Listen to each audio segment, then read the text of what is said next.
बंगाल की मुख्यमंत्री ममता बनर्जी ने बड़ा ऐलान किया है। उन्होंने कहा है कि केंद्र में तृणमूल कांग्रेस विपक्षी गठबंधन का बाहर से समर्थन करेगी और इस दौरान उन्होंने बीजेपी पर भी जमकर हमला बोला। लेकिन ममता बनर्जी ने बंगाल में कांग्रेस और लेफ्ट को लेकर अपना स्टैंड अभी भी कायम रखा है। देखिए रिपोर्ट।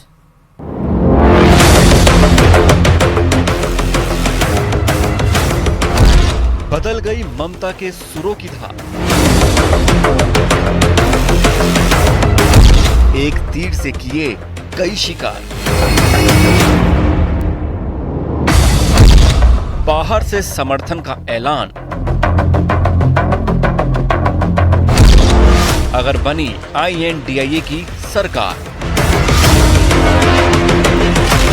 लोकसभा चुनावों का ऊंट किस करवट बैठेगा ये तो 4 जून को साफ हो जाएगा, लेकिन उसके पहले सियासत के दांवपेचों से चुनाव जीतने की जंग जारी है। इसी कड़ी में पश्चिम बंगाल की सीएम ममता बनर्जी का बयान आया है, जिन्होंने INDIA गठबंधन को सरकार बनने के हालात में बाहर से समर्थन देने का ऐलान किया है। इंडिया জোট के नेतृत्व दिए বাইরে থেকে সব রকম সাহায্য করে আমরা সরকার গঠন করে দেব, যাতে বাংলায় আমার মা বোনদের কোনোদিন অসুবিধে না হয়, আমার 100 দিনের কাজে কোনোদিন অসুবিধে না হয়। लेकिन राजनीतिक दांवपेचों में माहिर ममता बनर्जी ने बंगाल में लेफ्ट और कांग्रेस को लेकर संभावनाओं का शून्य भी नहीं छोड़ा है। यानी दिल्ली को लेकर ममता बनर्जी की नीति पहले की तरह अलग है और बंगाल को लेकर अलग। लेकिन INDIA अलायंस को बाहर से समर्थन की बात आई तो शिवसेना उद्धव गुट के बड़े नेता संजय राउत का चेहरा चहक उठा। ममता जी हमारी दीदी है, ममता जी भी हमारे साथ लड़ाई में शामिल है। वो भी नरेंद्र मोदी अमित शाह की तानाशाही के खिलाफ अकेली लड़ रही है। वो हमारे साथ ही रहेंगी, चाहे अंदर हो या बाहर हो।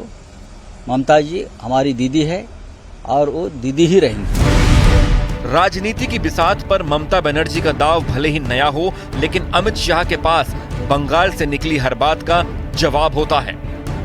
उनकी खुद की सरकार में उनकी कार्यपद्धति और भतीजे को तवज्जो देने के कारण ढेर सारा असंतोष हम देख रहे हैं और जनता का जनादेश अपने आप में बहुत महत्वपूर्ण चीज होती है। एक बार जनता का जनादेश कंप्लीटली इनके खिलाफ जाएगा, बंगाल के अंदर निश्चित रूप से हमें कुछ करने की ही जरूरत नहीं पड़े। मैं अभी भी मेरी बात पर कायम हूं। हम 24 से 30 सीट जीतेंगे और निश्चित रूप से बंगाल की जनता इस बार बहुमत सीट नरेंद्र मोदी जी को देने जा रही है। चुनाव के 4 चरण बीत चुके हैं, 3 बाकी हैं।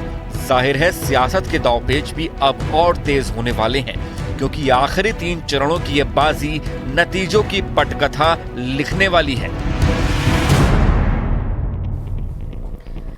गृह मंत्री अमित शाह ने न्यूज एजेंसी ANI को दिए इंटरव्यू में लोकसभा चुनाव, बीजेपी के नेतृत्व, अरविंद केजरीवाल की तिहाड़ जेल से रिहाई से लेकर POK तक कई मुद्दों पर बात की है। साथ ही उन्होंने एक बार फिर कहा कि लोकसभा चुनाव में जीत के बाद प्रधानमंत्री नरेंद्र मोदी तीसरी बार देश का नेतृत्व करेंगे।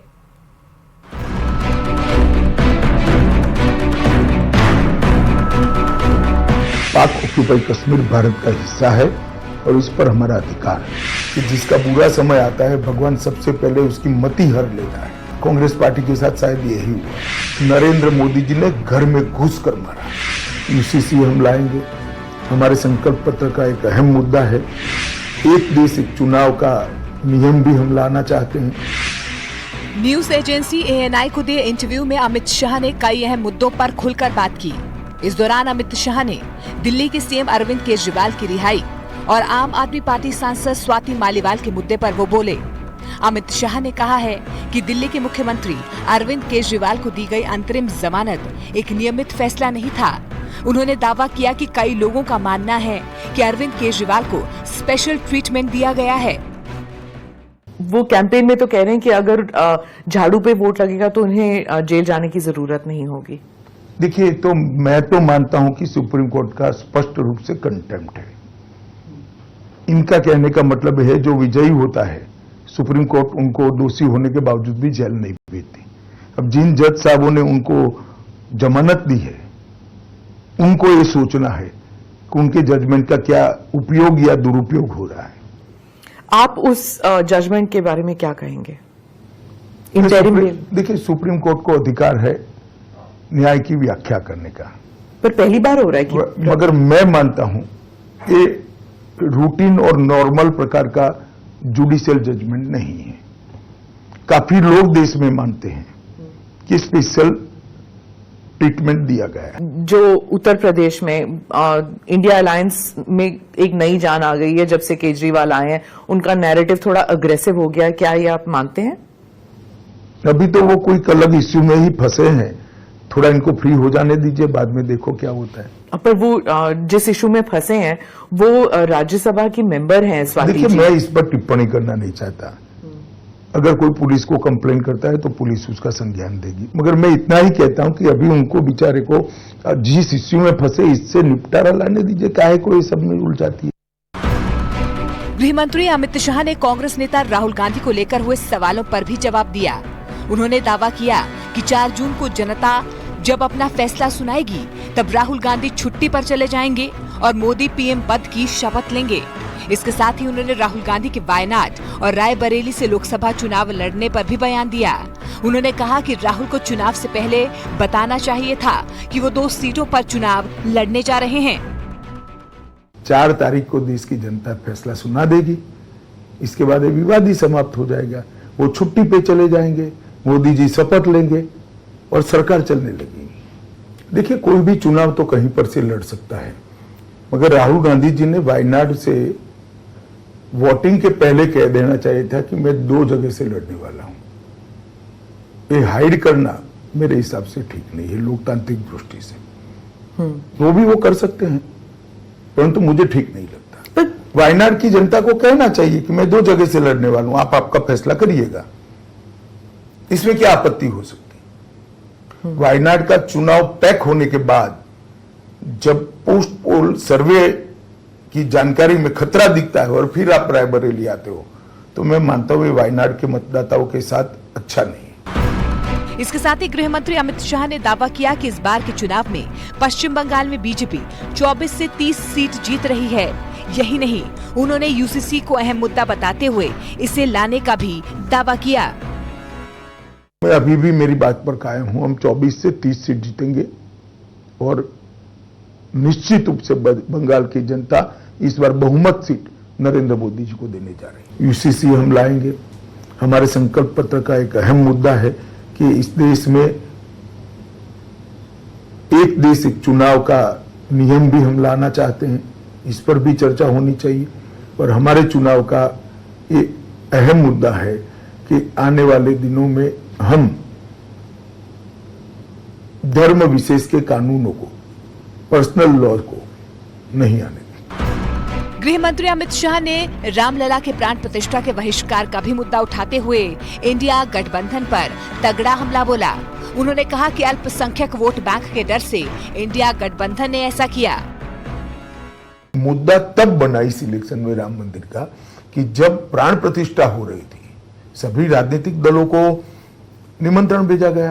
पूरे इंडिया अलायंस ने, एक घमंडिया गठबंधन ने प्राण प्रतिष्ठा का कार्यक्रम का बहिष्कार किया। और मेरा स्पष्ट आरोप है, जिसका जवाब उन लोग देते नहीं है, कि उन्होंने अपनी माइनॉरिटी वोट बैंक के डर से वहां जाना मुनासिब नहीं समझा। कि ईद के दिन आपको मुस्लिम भाइयों के साथ ईद मनाने में कोई झिझक नहीं है, आप मुस्लिम नहीं हो तो भी, मगर हिंदू होते हुए राम मंदिर की प्राण प्रतिष्ठा में नहीं जाते हैं क्योंकि मुस्लिम वोट बैंक आपसे नाराज हो जाएगी। किस तरह की पॉलिटिक्स है? इस इंटरव्यू में गृह मंत्री अमित शाह ने एक बार फिर कहा कि लोकसभा चुनाव में जीत के बाद प्रधानमंत्री नरेंद्र मोदी तीसरी बार देश का नेतृत्व करेंगे और वो 2029 तक प्रधानमंत्री बने रहेंगे। इसके बाद भी नरेंद्र मोदी बीजेपी का नेतृत्व करते रहेंगे। बढ़ेंगे अगली खबर की ओर और बात करेंगे अमेठी के अखाड़े की। अमेठी में एक बार फिर प्रियंका गांधी और स्मृति ईरानी आमने सामने है। दोनों नेताओं के बीच जुबानी जंग तेज हो गई है। प्रियंका गांधी ने आरोप लगाया है कि अमेठी के विकास को रोका जा रहा है, तो स्मृति ईरानी ने पलटवार करते हुए पूरी कांग्रेस को ही निशाने पर ले लिया। देखिए रिपोर्ट। आप सबने विषम परिस्थिति में कांग्रेस को गायब देखा है। कोविड की जब चुनौती आई तब गांधी खानदान का एक ही व्यक्ति अमेठी में नजर नहीं आया था। आपकी दीदी, आपकी सांसद गांव-गांव, घर-घर गई, इस बात को कोई ठुकरा नहीं है। कि उनको पूरे देश में ये प्रचार करना था कि देखिए अमेठी में कुछ काम नहीं होता, ये गांधी परिवार का क्षेत्र है और राहुल गांधी जो यहाँ के सांसद हैं उन्होंने कुछ नहीं किया।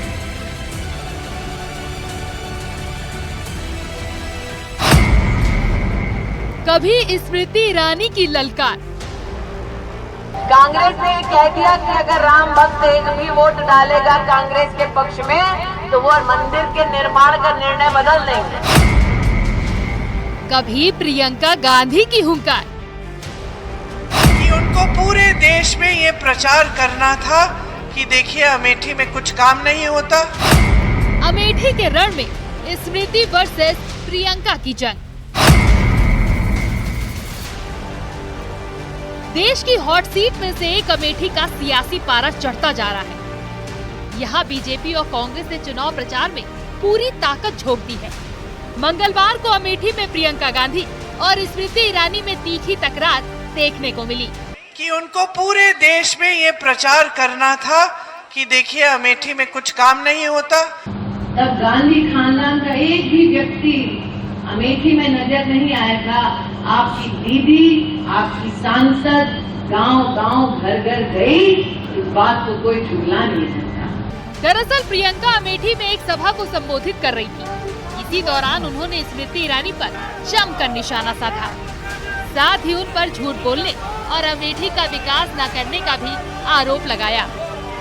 यहाँ एक भाजपा की प्रत्याशी आई जो आज आपकी सांसद है, उनका एक ही मकसद था, सेवा मकसद नहीं था, आपके प्रति कोई आदर का रिश्ता नहीं था, आपके साथ कोई रिश्ता ही नहीं था। वो यहाँ इसलिए आई कि उनको पूरे देश में ये प्रचार करना था कि देखिए अमेठी में कुछ काम नहीं होता, ये गांधी परिवार का क्षेत्र है और राहुल गांधी जो यहाँ के सांसद हैं उन्होंने कुछ नहीं किया। ये दिखाने के लिए और देश को दर्शाने के लिए वो यहाँ आई और उन्होंने काफी झूठ फैलाए। कांग्रेस ने कह दिया कि अगर राम भक्त एक भी वोट डालेगा कांग्रेस के पक्ष में तो वो मंदिर के निर्माण का निर्णय बदल देंगे। अब इतना अहंकार तो अशोक रावण में भी नहीं था, राम जी के मंदिर के निर्माण को पलट दे, ऐसी ताकत किसी में नहीं। मैंने कहा भाई अशोक तो सलोन में है, मैं गौरीगंज में हूँ, हमारे यहाँ हनुमानगढ़ी का हनुमान जी का मंदिर है, दम है कांग्रेस में तो पताका हाथ लगाकर दिखा दे, ईंट से ईंट ना बजा दी तो हम भी अमेठी वाले हैं। इस जुबानी जंग की गवाह अमेठी की जनता बनी, जहां प्रियंका गांधी अमेठी से कांग्रेस उम्मीदवार किशोरी लाल शर्मा के लिए प्रचार कर रही हैं, तो वहीं बीजेपी उम्मीदवार और केंद्रीय मंत्री स्मृति ईरानी ने राहुल गांधी और कांग्रेस पर जोरदार पलटवार किया। ये पहली दफा नहीं है जब अमेठी के अखाड़े में स्मृति वर्सेस प्रियंका गांधी की जंग देखने को मिल रही है। इससे पहले स्मृति ईरानी राहुल प्रियंका गांधी को डिबेट की खुली चुनौती देकर ललकार चुकी हैं। तब भी प्रियंका गांधी की तरफ से जोरदार प्रतिक्रिया सामने आई थी। मेरा आज इन सबको एक चुनौती है, आप अपना चैनल पिक करिए, एंकर चुनिए, मुद्दा चुनिए, स्थल चुनिए, तारीख चुनिए, दोनों भाई बहन एक तरफ और भाजपा के एक प्रवक्ता एक तरफ। दूध का दूध पानी का पानी वही हो जाएगा किसमें कितना दम है। मुद्दों से खुद कांग्रेस पार्टी भाग रही है।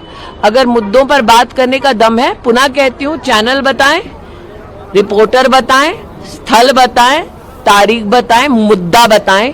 हमारी पार्टी से सुधांशु त्रिवेदी जी ही काफी हैं। मुद्दे पे बात नहीं कर रहे हैं, लेकिन आप तो देख रहे हैं कि रोज रोज हम ही मुद्दों पे बात कर रहे हैं। वो लोग पता नहीं क्या क्या कह रहे हैं और क्या चुनौती है। रोज रोज तो